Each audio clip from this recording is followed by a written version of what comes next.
Florencia, 1389. Un niño es bautizado en un mundo medieval. No era de cuna noble. Era el hijo de un comerciante. Se llamaba Cosimo de Medici.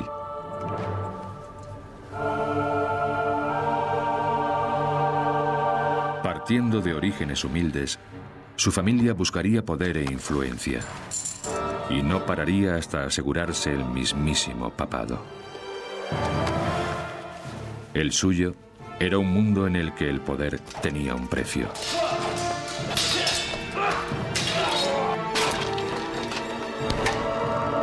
Intriga, crimen, asesinato y guerra.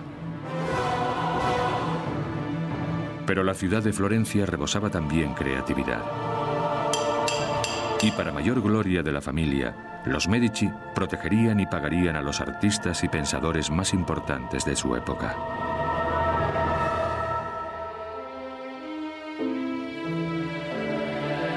Miguel Ángel, Brunelleschi,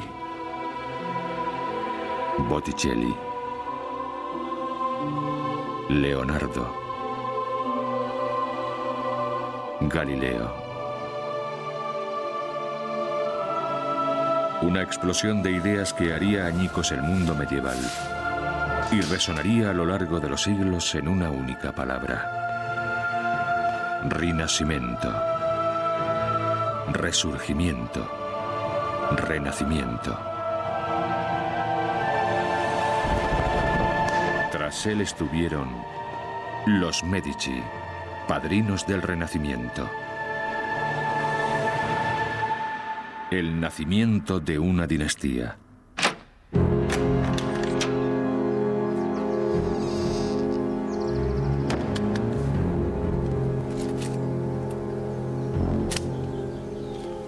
En los albores del siglo XV daba comienzo una ilícita batida.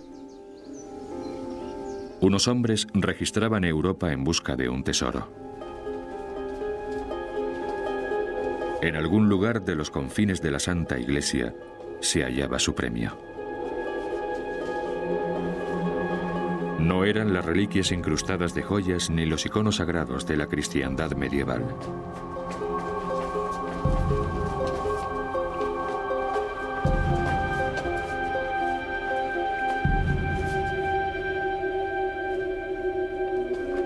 Tampoco buscaban saquear los cuerpos de los muertos, víctimas de la guerra y la peste.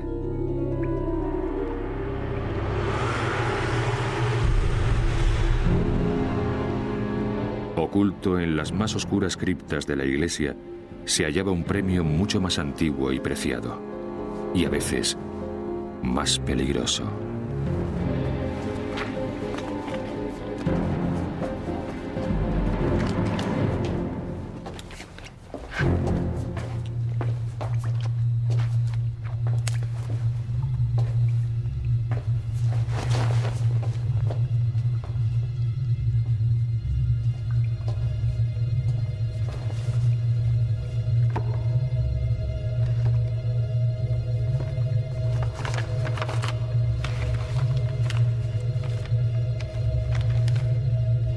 Lo que aquellos hombres perseguían era el conocimiento.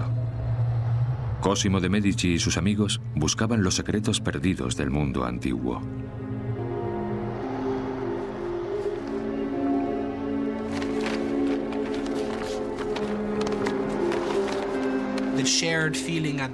Compartían la sensación de la época, que los logros de los clásicos en muchos campos, desde filosofía hasta arquitectura, de retórica a escultura, no se habían superado.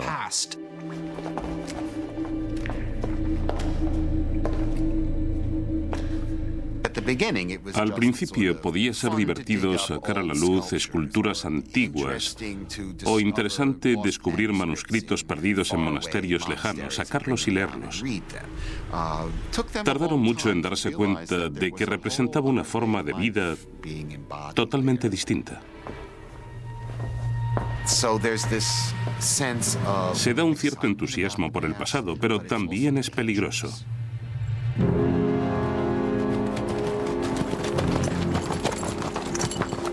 Desde toda Europa, el conocimiento antiguo se recupera en Florencia, la ciudad que vio nacer a Cosimo.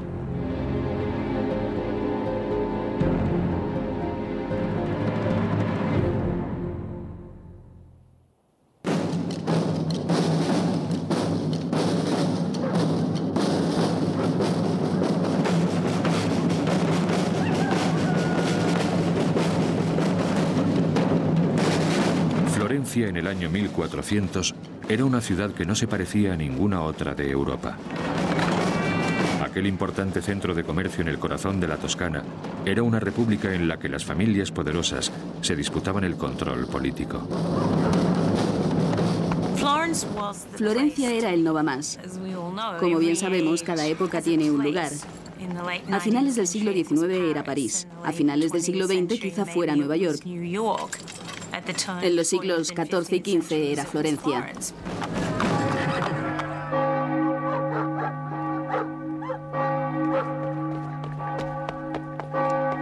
En una bocacalle de la Piazza, la plaza principal, una ambiciosa familia intentaba hacerse un nombre. El Banco Medici, especializado en operaciones a pequeña escala, surgió en la trastienda de un establecimiento de lanas. El creciente negocio tenía como director al padre de Cosimo, Giovanni de Medici.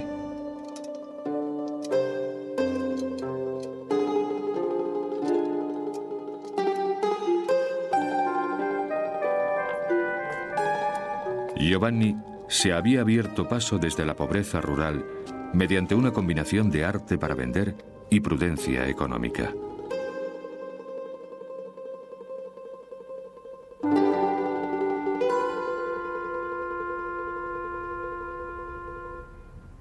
Elegía cuidadosamente a sus clientes.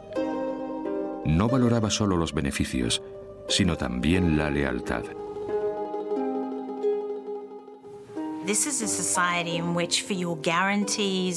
Es una sociedad donde para garantizarte cierta seguridad recurres a un hombre que es tu mecenas y tú eres su cliente.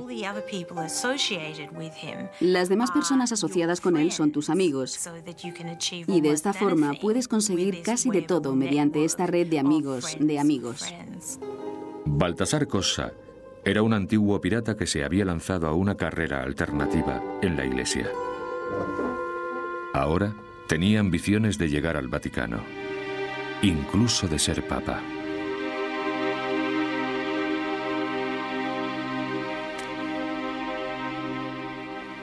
Solo necesitaba financiación.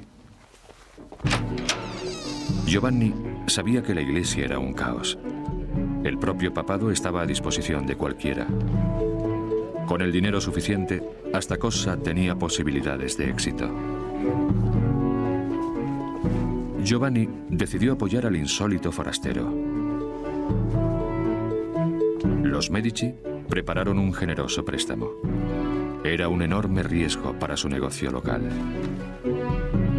La familia respaldó a Cossa durante todo su ascenso en la escala de la Iglesia, de sacerdote a cardenal.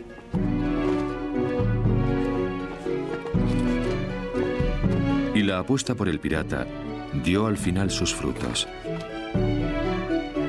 En 1410, Baltasar Cossa fue elegido papa como Juan XXIII. Y lo primero que hizo fue acordarse de sus amigos, los Medici. El nuevo papa necesitaba un banco de confianza. Giovanni y Cosimo controlaban totalmente la cuenta papal. Se les empezó a conocer como los banqueros de Dios. Así es como llamaban a los Medici. Por supuesto, también consiguieron las cuentas de las demás familias florentinas importantes. Lo habían logrado, al fin habían llegado. Con su brusco salto de estatus, los Medici se unieron a un exclusivo grupo de florentinos poderosos. Pero como todas las familias importantes de aquellos tiempos, bajarían la cabeza ante el humillante fracaso de su ciudad. Durante 100 años, una enorme catedral sin terminar ensombrecía Florencia. Los planificadores originales habían sido demasiado ambiciosos queriendo construir la cúpula más grande del mundo. La catedral, más que cualquier otro edificio de cualquier naturaleza en una ciudad medieval y renacentista, representaba el símbolo de la identidad de la comunidad. Y un proyecto sin terminar era una especie de mutilación. Y sin cúpula no se tiene un edificio sagrado.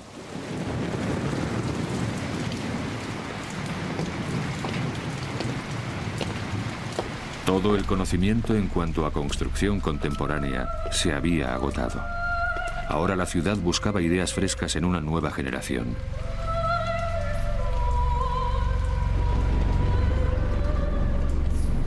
Cosimo de Medici había crecido a la sombra de la catedral. Ahora, él y su padre estaban en el umbral del poder civil.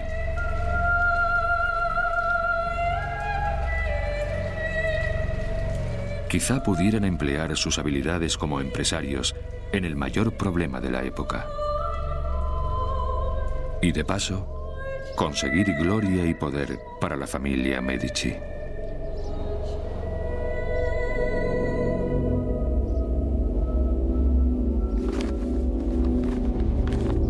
La búsqueda de una solución al problema de la cúpula llevó a los hombres a estudiar los logros del pasado eclesiástico. Estudiosos como Cosimo sabían que haría falta una mente poco convencional para descifrar las tentadoras pistas. Por las calles de Florencia rondaba un hombre así, un genio autodidacta obsesionado por los misterios del mundo antiguo. Sus ideas eran difíciles de entender. Su nombre era Filippo Brunelleschi.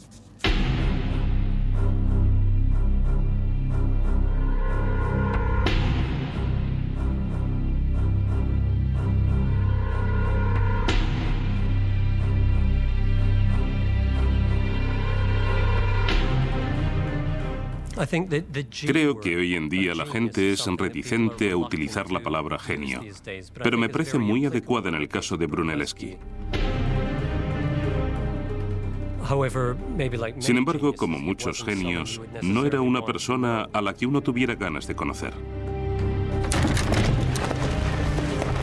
El estilo de Brunelleschi era poco ortodoxo y le costó muchas enemistades. Tuvo numerosas discusiones con los llamados padres de la ciudad. En una ocasión fue literalmente expulsado del Palacio de Gobierno, a la fuerza, porque perdió los estribos y al parecer insultó a los presentes, que no estaban dispuestos a consentirlo y le echaron.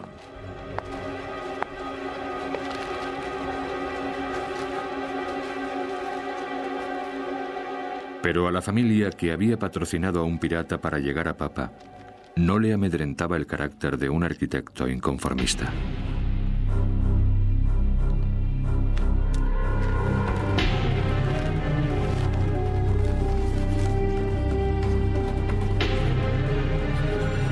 En los Medici, Brunelleschi había encontrado unos mecenas deseosos de apostar por sus ideas.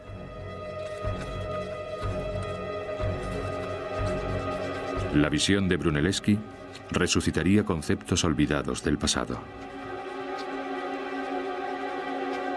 Y en 1419, un nuevo orfanato de Florencia se convertía en escaparate de sus ideas y de la ambición de los Medici.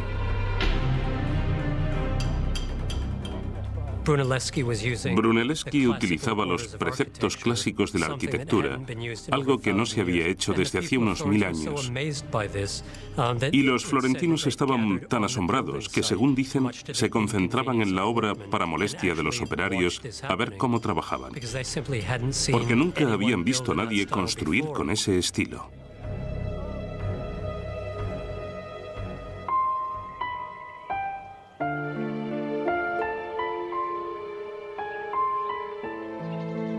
Fue la primera vez que se utilizaban columnas de verdad como soporte de estructura desde los días de la antigua Roma. De la mente turbulenta de Brunelleschi había surgido una visión de simplicidad clásica.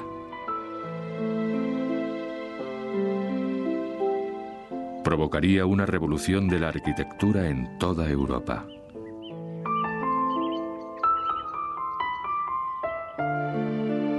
Innovación y ambición iban de la mano. Para los Medici, solo era el principio.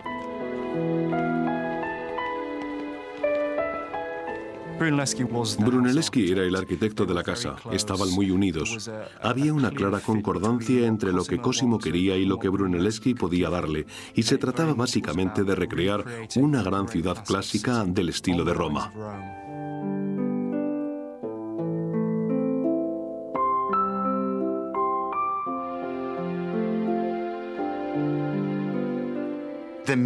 La familia Medici hacía lo mismo que todas las familias dirigentes. Intentar conseguir poder mediante acuerdos públicos y privados y luego promover su imagen en el resto del mundo a través del arte y la literatura y haciendo que se escribiera sobre ellos. Eran mecenas de cosas que sirvieran a sus propósitos.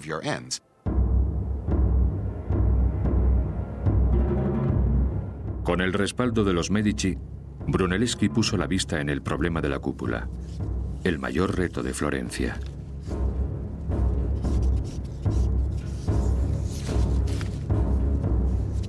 Brunelleschi se puso manos a la obra. Cosimo le apoyaría públicamente. Las autoridades eclesiásticas estaban desesperadas y ofrecían una jugosa recompensa en metálico por una solución. El modelo de Brunelleschi mostraba la cúpula sin armazón más grande de la cristiandad. Pero temía que le robasen las ideas. Escribió sus cálculos codificados y se negó a explicar los detalles de su proyecto. Las autoridades catedralicias pidieron algún tipo de muestra antes de conceder el proyecto. Brunelleschi les retó a sujetar un huevo de pie. Cuando se rindieron, Brunelleschi cascó el huevo por un extremo y lo dejó de pie. Los hombres se quejaron de que aquella solución era demasiado obvia. Brunelleschi protestó. Claro que lo era. Al igual que la solución a la cúpula, si les mostraba su proyecto. Las autoridades cedieron al testarudo arquitecto. El encargo de la cúpula era suyo. Pero lo que intentaría ahora Brunelleschi no tenía precedentes y era muy peligroso. Tendría que reescribir las normas de la arquitectura occidental. Y no había garantías de éxito.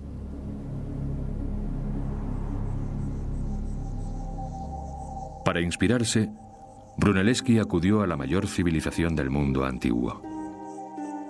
Y en el despertar de Brunelleschi estuvo Cosimo, el banquero papal, ansioso por ver las cosas con sus propios ojos. En la antigua Roma, los hombres habían construido maravillas arquitectónicas. Edificios como el Panteón, la Casa de los Dioses, la cúpula sin armazón más grande del mundo. Uno de los edificios más fascinantes de la antigua Roma era sin duda el Panteón. Durante mucho tiempo, fue uno de los edificios más fascinantes en la imaginación colectiva del mundo occidental. Era algo que había que absorber, que asimilar con el fin de adecuar las técnicas de construcción, pero también el sentimiento que expresaba la cúpula. Brunelleschi halló valiosas pistas en el diseño del Panteón. Quería descubrir no solo sus proporciones, sino también los pormenores de cómo se había construido. Lo que sorprendía en especial a los contemporáneos era el tamaño de la cúpula y el hecho de ser una de las pocas cúpulas completas que había sobrevivido desde los tiempos antiguos.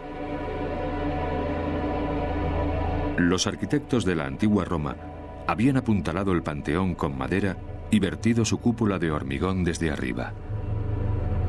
Pero no había madera suficiente en toda la Toscana para construir un andamiaje en el interior de la Catedral de Florencia.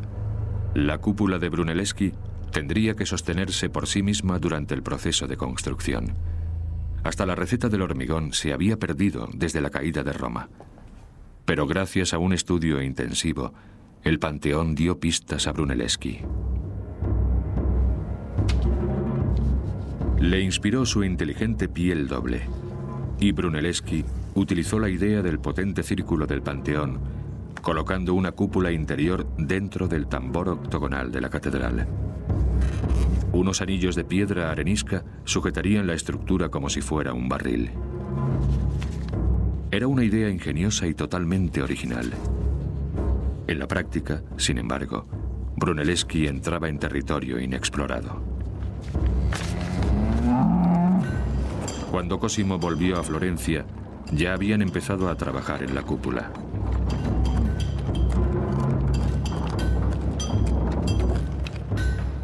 Se oían los martillos. Los trabajadores estaban en la calle, convocados por las campanas que les sacaban de la cama. La escena era de una actividad caótica, parecida a la de Nueva York en los años 20, cuando empezaron a construirse los primeros rascacielos.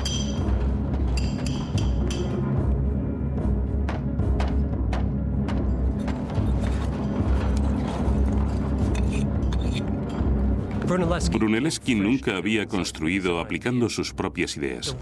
Los trabajadores almorzaban en lo alto de la cúpula, porque si bajaban a mitad del día a comer, cuando quisieran llegar arriba de nuevo estarían agotados por los 350 o 400 peldaños que tenían que subir. Pero también les daba vino, porque era lo que se bebía en Florencia. Era mucho más seguro que el agua. Sin embargo, se aseguraba de aguar el vino.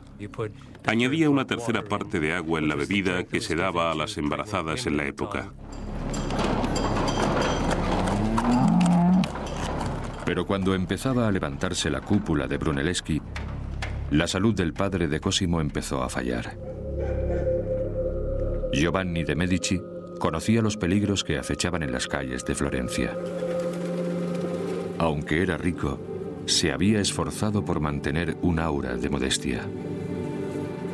Un hombre que iba en mula no incitaba al asalto. Giovanni le dio a su hijo un consejo. Procura no ir al palacio de gobierno. Espera a que te llamen. Haz lo que te pidan y nunca muestres orgullo. Mantente alejado de la atención pública.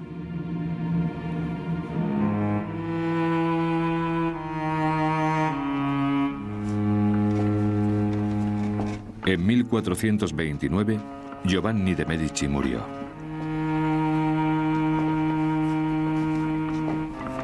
La ciudad de Florencia lloró a un mecenas modesto. Pero Cosimo de Medici había perdido a su guía y mentor.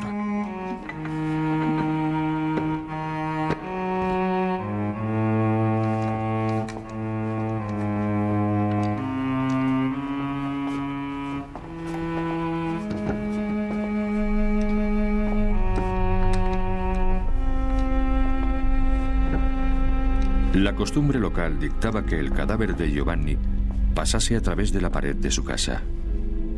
La pared quedaba sellada tras él.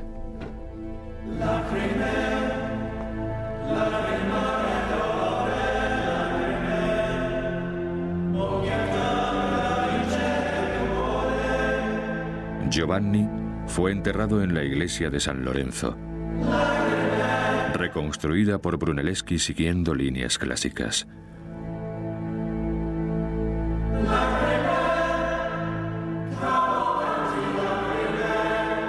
Ahora era un templo espléndido en honor de los Medici.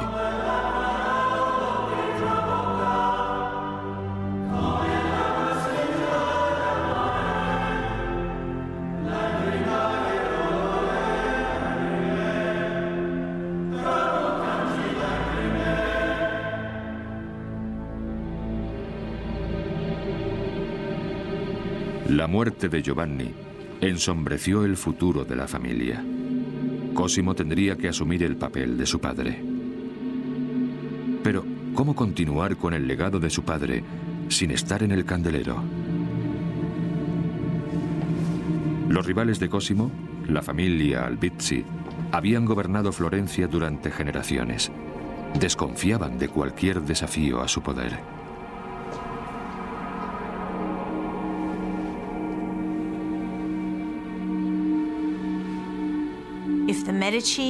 Si los Medici y sus seguidores tenían más autoridad, los Albizzi y los suyos tendrían menos autoridad.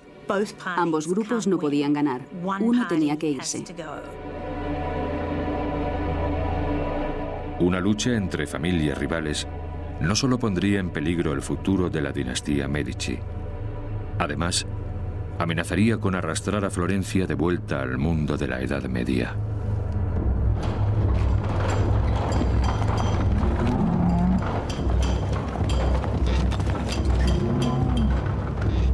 Mientras tanto, Brunelleschi también intentaba escapar a las limitaciones de su edad. Brunelleschi no solo era arquitecto, era también ingeniero. Tuvo que resolver problemas logísticos enormes durante la construcción de la cúpula. El mayor de todos fue cómo subir vigas de piedra que pesaban casi 8.000 kilos a 76 metros de altura. Lo que ideó no tenía precedentes en la historia de la ingeniería. Los bueyes tenían mucha fuerza, mucha resistencia, pero eran incapaces de andar marcha atrás más de unos pasos. Lo que ideó Brunelleschi fue una forma de invertir un mecanismo. Así podía levantar una carga a muchos metros sobre el suelo y volver a bajar el gancho. Y los bueyes caminaban en el sentido de las agujas del reloj o al contrario, según quisiera.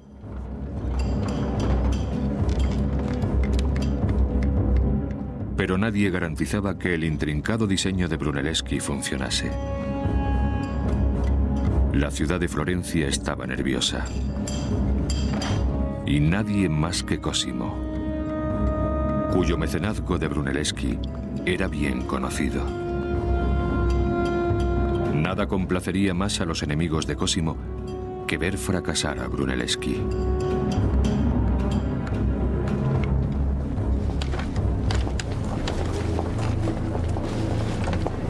Al aumentar la riqueza y el poder de Cosimo, también lo hizo el rencor de la familia gobernante, los Albizzi. El gobierno de Florencia se les iba de las manos. Consciente del peligro, Cosimo transfirió grandes sumas de dinero fuera de la ciudad y puso a salvo a su familia.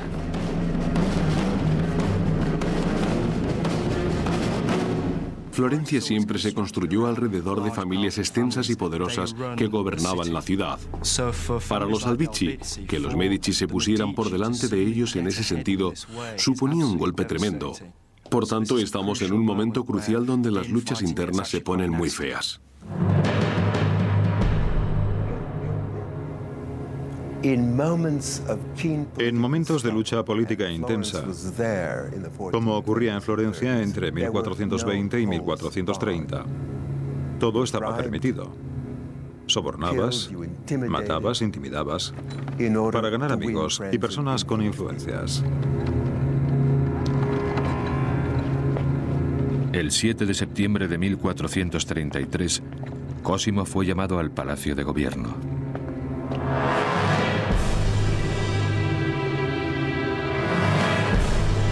Los Albizzi le estaban esperando.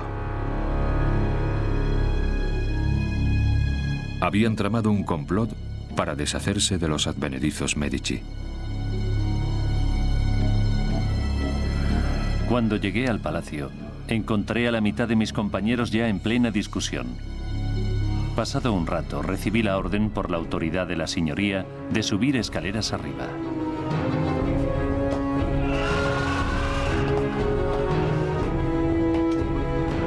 Cosimo corría ahora un grave peligro.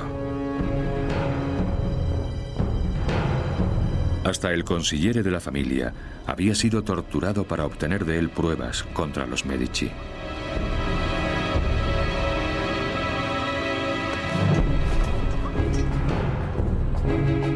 Cosimo estaba a merced de sus enemigos.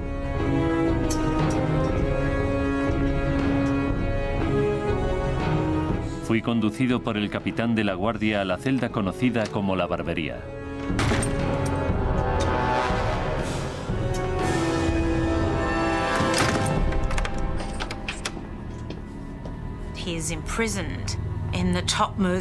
Lo encarcelan en la sala del jurado más alta, en lo alto de la torre del Palacio de Gobierno. Él pensaba que le tirarían al vacío. Era su mayor temor, que le arrojasen por la ventana, porque ocurría mucho en aquella época. Y toda su familia temía no volverle a ver.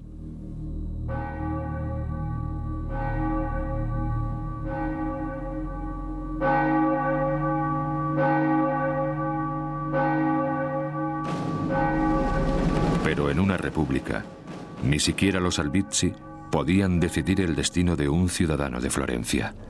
Necesitaban el consentimiento del pueblo. Se convocó un referéndum para decidir el futuro de Cosimo. Los Albizzi contrataron soldados para guardar la piazza. Los amigos de Cosimo fueron literalmente excluidos.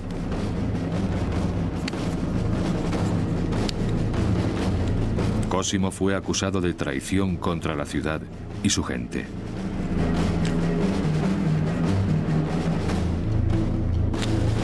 Se sometió a votación.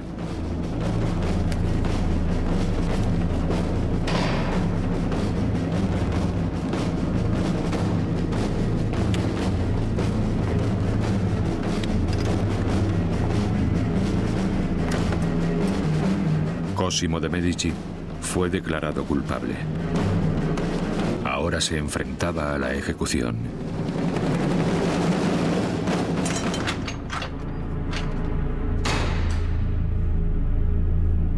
Pero Cosimo tenía amigos hasta en el campo enemigo. Desde su celda organizó una negociación secreta de su vida. El dinero compró su libertad. Posiblemente la razón de conservar la vida fuese que, como dice en sus memorias, pagó a sus carceleros un importante soborno por dejarle en libertad. Tenían poca voluntad.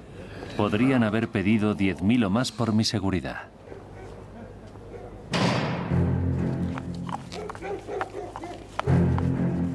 Cosimo había sobrevivido, pero él y su familia fueron desterrados, y Florencia quedó en manos de los Albizzi.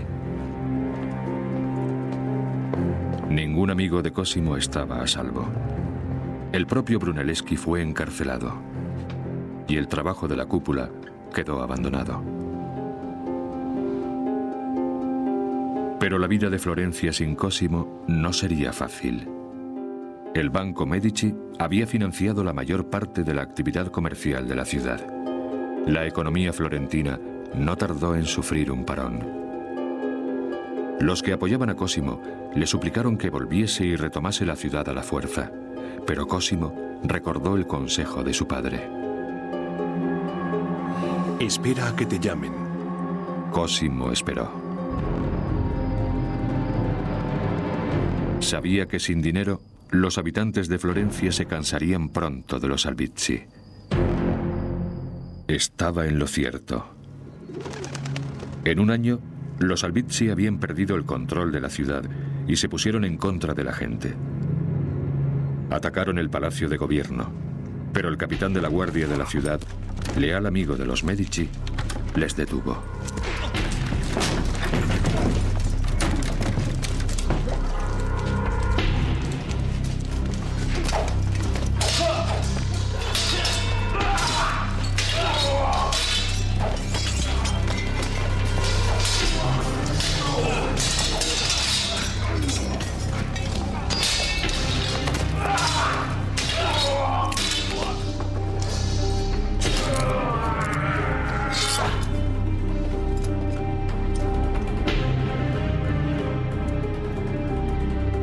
Pero Cosimo tenía aún más amigos poderosos. Llegaron a Florencia representantes del Papa. Esta vez, los Albizzi habían ido demasiado lejos. El exilio de Cosimo llegaba a su fin.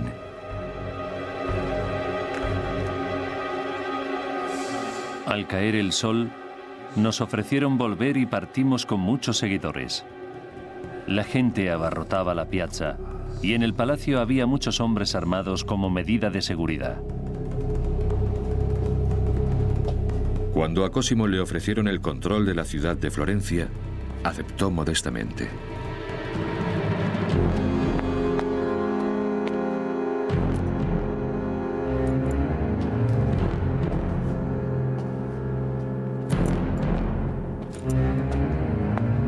La venganza sobre los Albizzi fue selectiva, pero severa. Cosimo prefirió gestos claros y sencillos. Una cara marcada era distintivo de humillación pública. Una amenaza pública a todos los oponentes. Los Medici volvían a los negocios. Un amigo describió el nuevo poder de Cosimo. Las cuestiones políticas eran resueltas en su casa. El hombre que él elige ocupa un cargo. Él decide la paz y la guerra y controla las leyes. Solo le falta el nombre para ser el rey.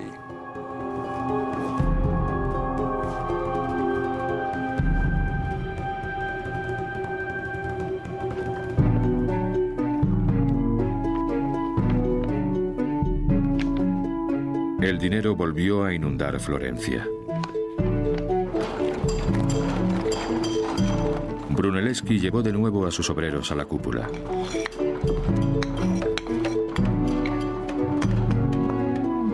Y el Banco Medici siguió creciendo.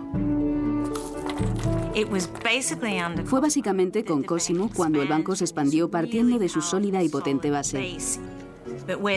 El dinero se diversificó hacia el exterior. Se abrieron sucursales en Barcelona, en Brujas, en El Cairo. En nombre de la Iglesia, el Banco Medici recogía el dinero de todas las iglesias de Europa. Ninguna quedaba exenta. Y los agentes de Cosimo amenazaban con la excomunión a todo el que se retrasase en el pago. El propio Papa abrió una gran línea de crédito con los Medici, suficiente para comprar 10 palacios. El Banco Medici era ahora el negocio más provechoso de Europa. Pero la riqueza nunca había sido suficiente para Cosimo. Con su gusto por el arte y buen ojo para el talento, empezó a hacer encargos a los mejores artistas de su época. La estrategia que desarrolló Cosimo consistía en gastar el dinero de forma que se transformase en prestigio y poder.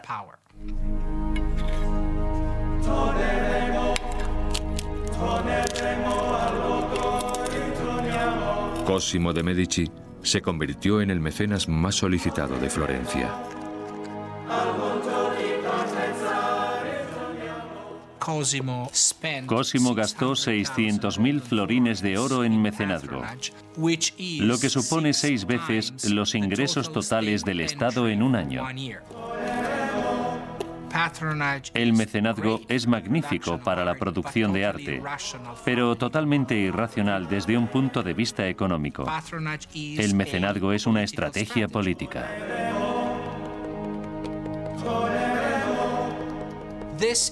Esta, en mi opinión, es una de las claves para entender el Renacimiento. La fuerte competencia política expresada mediante el mecenazgo en una ciudad con semejante potencial artístico dio origen a un mercado de arte sin comparación en cualquier otro lugar de Italia en la época.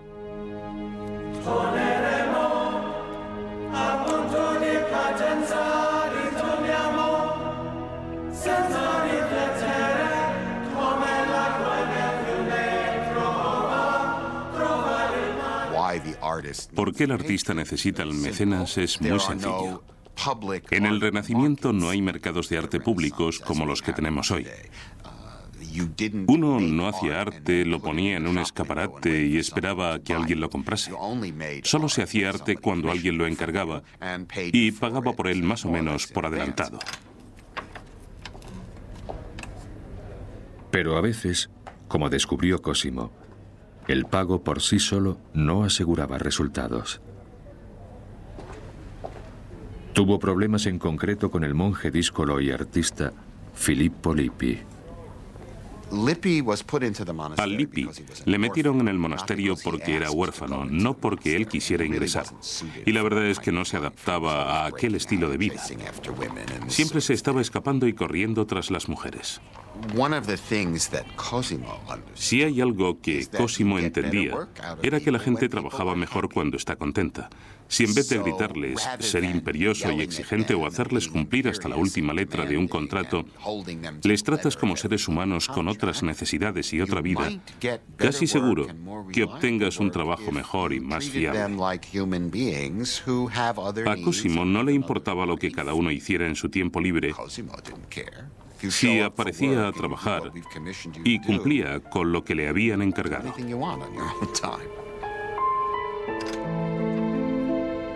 Cosimo toleraba a sus caprichosos artistas por su talento, y sus talentos eran ampliamente reconocidos.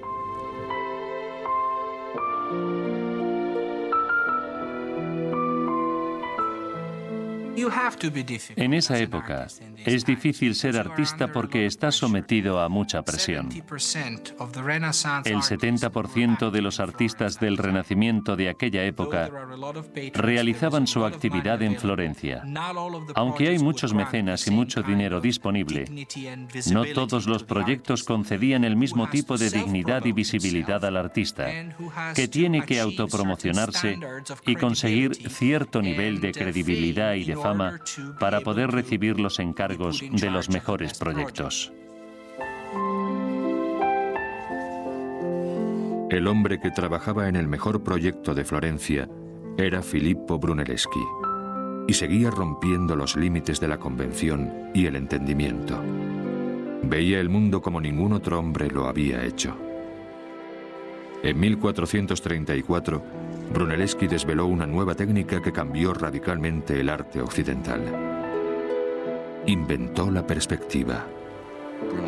Brunelleschi desarrolló la perspectiva lineal, que daba a sus dibujos una sensación de espacio tridimensional, mientras que el arte gótico es principalmente plano. Los objetos eran representados como formas sólidas, redondeadas y tridimensionales que imitaban la apariencia del mundo real. La perspectiva lo revoluciona todo, revoluciona el arte, pero después, por supuesto, también nuestra forma de verlo. Crea una forma moderna de mirar. Comienza en el siglo XV y prácticamente gracias a Cosimo comienza con Brunelleschi. Cosimo había ampliado su círculo de amigos radicales. Entre sus favoritos estaba un destacado escultor, Donatello. Cosimo sentía cierto cariño por Donatello. Eran muy buenos amigos. Le empleó en muchos proyectos, pero la relación era más cercana. Había una especie de lealtad personal.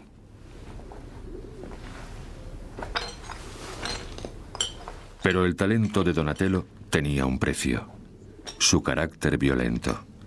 Era famoso por destrozar sus creaciones antes de vendérselas a quien no las supiera apreciar.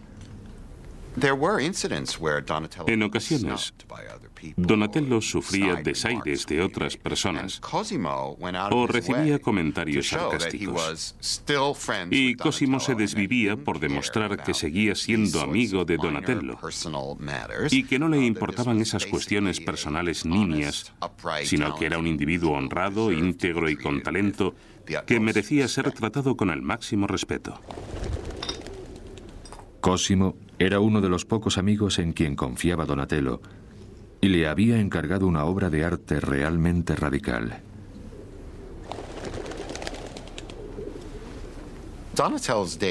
El David de Donatello fue una de las obras de arte más revolucionarias del siglo XV, porque fue la primera vez desde los antiguos romanos que alguien intentaba hacer una escultura sin apoyos en bronce de un hombre desnudo.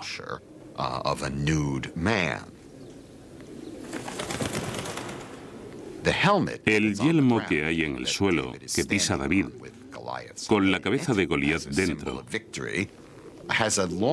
es un símbolo de victoria. Tiene una gran pluma que sube por el muslo de David y se intuye cierta caricia erótica.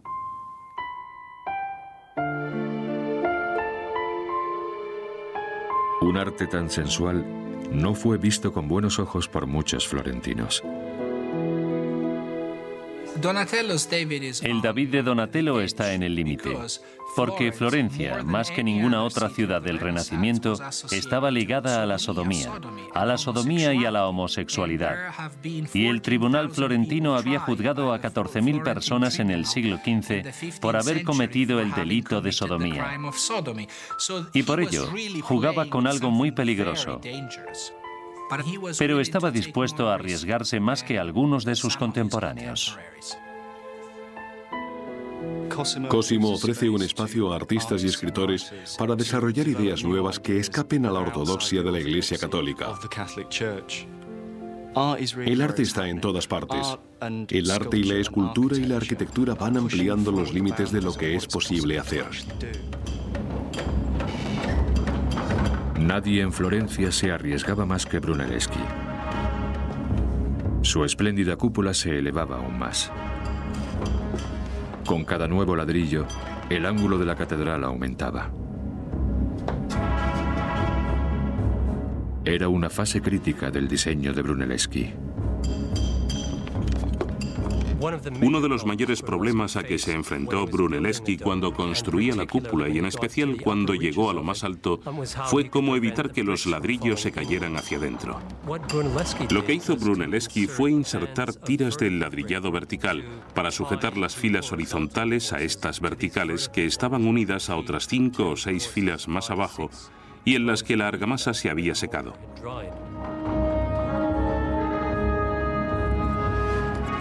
El enladrillado en espiga de Brunelleschi no se había probado antes. El mínimo fallo de cálculo podía acabar en un estruendoso fracaso.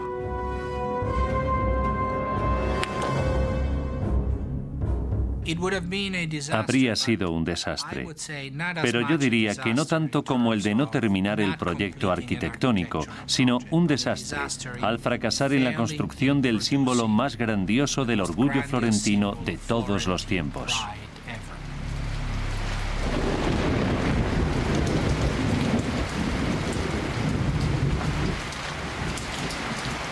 Desde sus mecenas a sus obreros, todos miraban con incredulidad. Brunelleschi tenía que demostrar que llevaba razón. Brunelleschi era una persona muy práctica. No solo revisaba muchos ladrillos de los que se usaban y devolvía remesas enteras si no le convencían, sino que además muchos ladrillos los ponía él mismo.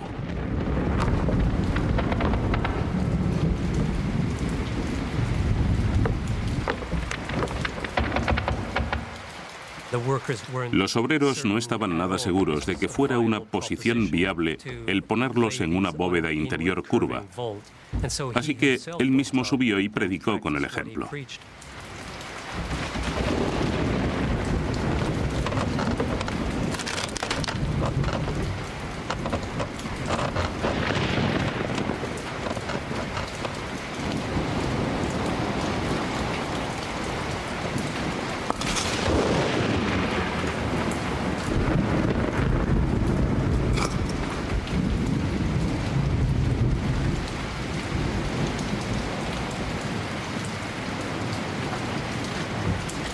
El genio de Brunelleschi desafiaba todas las dudas y los peligros.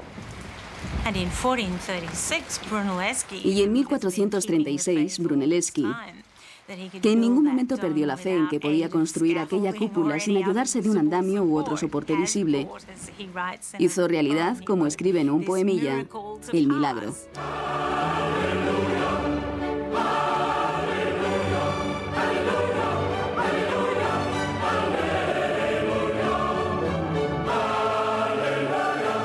Aquel gran logro reflejaba el ascenso de la familia más poderosa de la ciudad.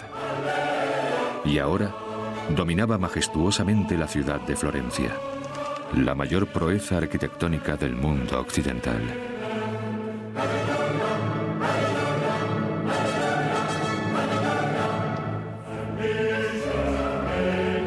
Cosimo disfrutaba de la gloria reflejada en la cúpula e invitó al mismísimo Papa a que la consagrase.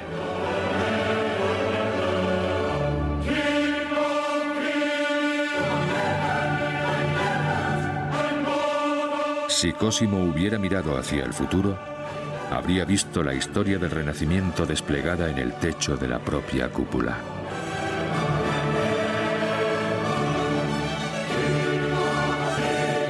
Con un peso de 37.000 toneladas y con más de 4 millones de ladrillos utilizados, la cúpula de Brunelleschi era prueba de que el hombre podía conquistar lo aparentemente imposible.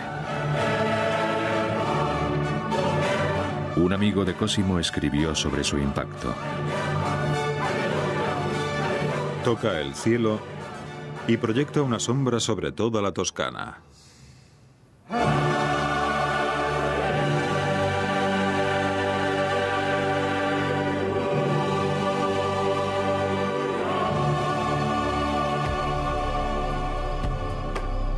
Cosimo no tardó en sacar provecho del triunfo. Organizó un deslumbrante espectáculo internacional, el Consejo de Florencia.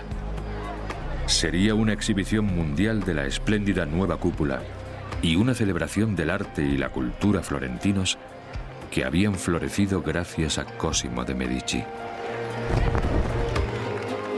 El Consejo reunió a la mayor mezcla de pensadores, artistas, comerciantes y hombres de la Iglesia que había visto el mundo.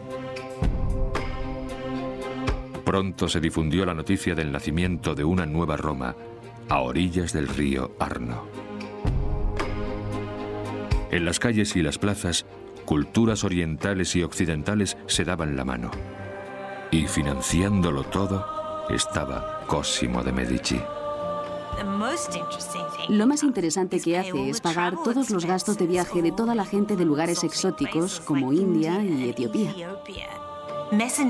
Se envían mensajeros para convocar a personas de esas tierras tan lejanas que son literalmente míticas para los florentinos. Son personajes de leyenda. Los invitados de Cosimo contemplaban maravillados la explosión de arte y cultura a la sombra de la cúpula de Brunelleschi. Cosimo estaba contentísimo. Organizó charlas públicas sobre Platón. Era lo mejor que se podía hacer y también le daba un gran prestigio político. Fue la culminación de todo lo que siempre había querido.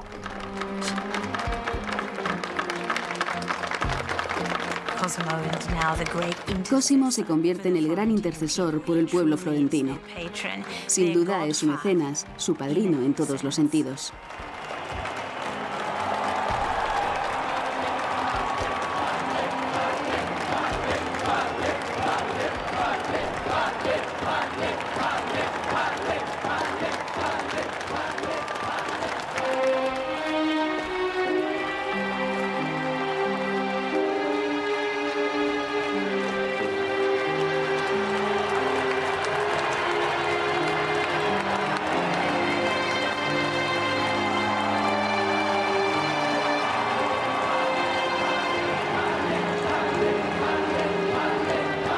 Cosimo había supervisado el triunfo de su ciudad. Pero en el fondo, el padrino de Florencia seguía siendo un hombre prudente. Conozco a mis conciudadanos. Antes de 50 años nos habrán expulsado, pero mis edificios permanecerán.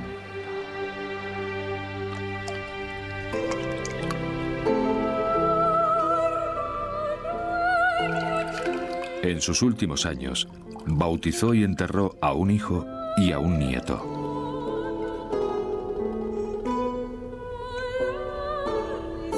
A la muerte de Cosimo, en 1464, la ciudad de Florencia le declaró Pater Patriae, padre de la patria. Pero, ¿quién quedó para encabezar a los Medici?